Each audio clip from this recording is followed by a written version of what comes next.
6-cı çakırışdагы депутаттардын акыркы сессиясынын бири. Бул сессия абдан маанилүү сессия.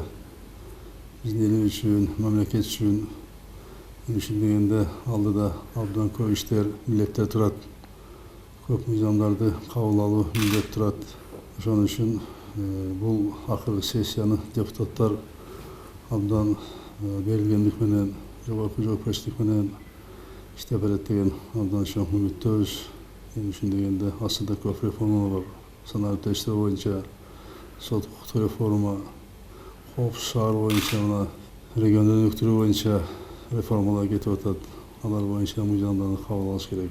Буюрса ошолорду тездетип кабыл алып берип, биздин элибиздин турмушуна жакшы жагынан таасир бере турган мыйзамдарды кабыл алып берет деп